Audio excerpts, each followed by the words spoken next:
On April 11, Nature Medicine published a paper about what happened in the brains of people with depression who were treated with either an antidepressant, called escitalopram, or psilocybin, the active ingredient in magic mushrooms.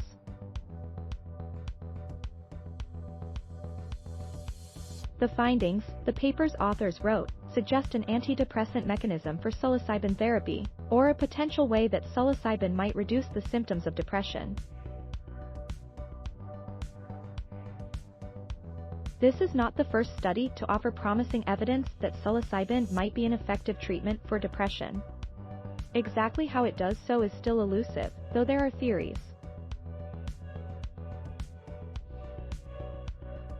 The authors of this paper, several of whom are well-known names in psychedelic research, like UCSF's Robin Carhart-Harris, formerly of Imperial College London, and neuropsychopharmacologist David Nutt, offered a suggestion, writing that psilocybin might lead to a decrease in brain network modularity.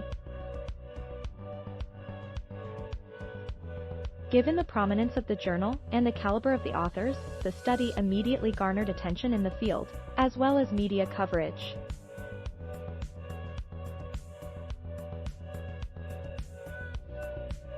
The BBC wrote that psilocybin, a drug found in magic mushrooms, appears to free up the brains of people with severe depression in a way that other antidepressants do not. Articles reported that psilocybin may help rewire the brain, language that emulated the study's press release.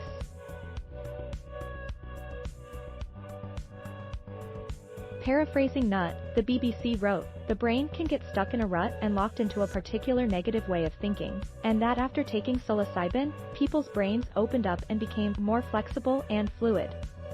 Nutt tweeted, "Really pleased with this proof that psychedelics work differ." Three scientists, Johns Hopkins' Manoj Das and Fred Barrett, and Yale's Phil Corlett, were concerned enough about the study that they submitted a letter to the editor to Nature Medicine.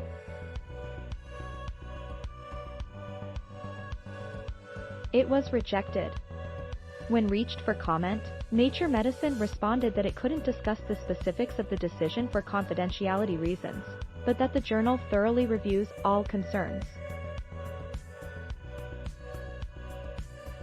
Das, Barrett, and Corlett then uploaded their comments, which from here on out will be referred to as the Das comment, to SciR14, a preprint server for papers that haven't been peer-reviewed. Outlining what they wrote were inconsistencies, statistical flaws, alternative interpretations, and SC.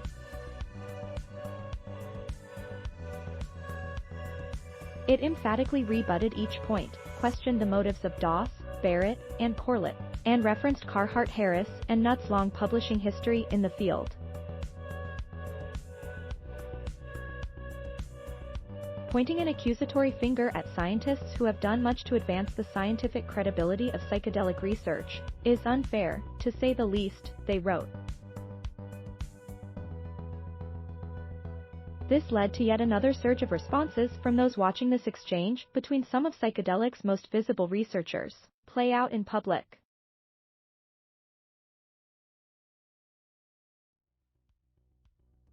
Aiko Fried, an associate professor in clinical psychology at Leiden University, tweeted, "Although the authors admit to several issues in the rebuttal, i.e., sufficient reasons to invite a critical commentary, they question the motivation for the commentary, propose it as some sort of personal rev. This is unprofessional, sick." Stuart Ritchie, a lecturer at King's College London, tweeted, "Hilarious response by psychedelic researchers to scientific criticism of their work." "Don't you know who I am?" Das tweeted an expanding brain meme that quoted directly from Carhart-Harris, Nutt, and Das' reply.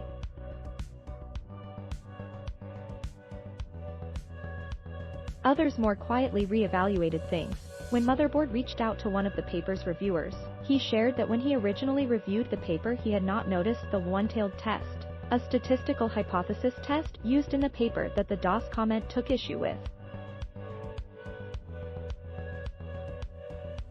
"I did not pick up on the fact that there were one-tailed tests in there in reviewing the paper, or I would have asked them not to do that," said Jared Van Snellenberg, an assistant professor of psychiatry at the Renaissance School of Medicine at Stony Brook University. Thanks for watching. Please subscribe.